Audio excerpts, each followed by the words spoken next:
السلام عليكم ورحمة الله وبركاته. ازيكم عاملين ايه؟ يا رب تكونوا بخير وانتوا بتشوفوا الفيديو ده. النهاردة جايبه لكم فيديو جديد وهو جولتي في رنين.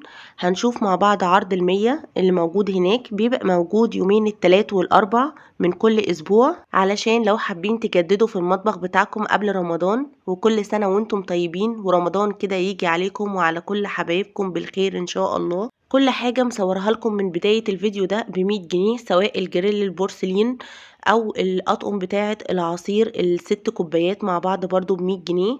ودي برضو الطقم بتاع الشاي ال6 كوبايات مع بعض ب100. والطقم الكاسات ده برضو ال6 ب100. ودي كده كاسات للايس كريم، بيبقى التلاتة مع بعض ب100. وده كده طقم فناجين للشاي، بيبقوا 4 فناجين مع الاطباق بتاعتهم، والطقم ب100. ودول 3 كوبايات عصير، الطقم ده ب100. وطقم المنخل ده بيكون 6 قطع بمقاسات مختلفة، والستة ب100. وطبق الفاكهة ده برضو ب100، في الشكل ده. وفي كمان شكل تاني هوريهولكم، ده كده الشكل التاني برضو بتاعه ب100. ودي بونبونيرة ازاز بالغطا بتاعها برضو ب100. وده كده مج حراري، ده برضو ب100. كان فيه برضو منه ديجيتال وب100. وده كده طقم 3 مجات مع بعض، ودي كده الالوان بتاعتهم برضو ب100. كان فيه منه الشكل السادة ده والشكل المنقوش، ده كده الشكل المنقوش. وده كده طقم توابل، بيكونوا 6 برطمانات مع بعض بالغطا بتاعهم ومعاهم الحامل. والطقم ده كده ب100. والطقم ده 6 بولات مع بعض، الطقم ده كده ب100. وده كده قالب كب كيك، القالب ده برضو ب100. كنت موريهولكم في فيديو المشتريات بتاعتي، وقلت لكم هجربه واقول لكم رأيي فيه ايه. وكان كويس برضو جدا معايا. بس انا استخدمته بالقوالب السيليكون، يعني ما شلتش القوالب السيليكون دي واستخدمته، فهو كان حلو معايا. وثبت الغسيل ده برضو كده ب100، ودي الالوان بتاعته. والثبت كان حجمه كبير مش صغير.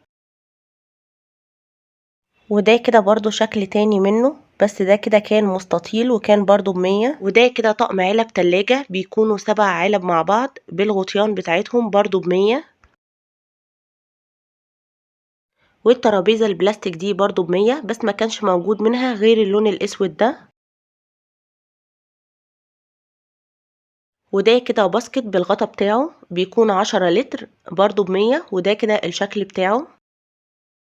والشماعات دي بيكونوا 6 قطع مع بعض وبرضو ب100. وده كده طقم بولات 8 قطع مع بعض، بيكونوا بمقاسات مختلفة ومن غير غطا، برضو الطقم ده ب100. وده كده جردل بالعصارة بلاستيك، بيكون معاه موب هدية برضو ب100. ده كده شكله. وقالب الكيك ده برضو ب100، انا جايبة منه بس لسه ما استخدمتوش، هستخدمه هبقى اقول لكم تجربتي معاه كانت ايه. ودي كده برضو طاسة ألمونيوم ب2 ايد، دي برضو ب100. والمصفى الألمونيوم دي برضو ب100. ودي كده كانت جولتي في رنين. ما تنسونيش في اللايك والاشتراك في القناة، علشان قناتي مش هتكبر غير بدعمكم ليا. واكتبولي كده كومنت حلو من ايديكم الحلوة. وكمان انا عامله لكم جولات على قناتي هتلاقوها بأسعار يميش رمضان وأسعار زينة رمضان ومشترياتي لتجديد البيت والمطبخ لرمضان. هتلاقوا كل ده على قناتي. والى اللقاء في فيديو اخر، مع السلامة.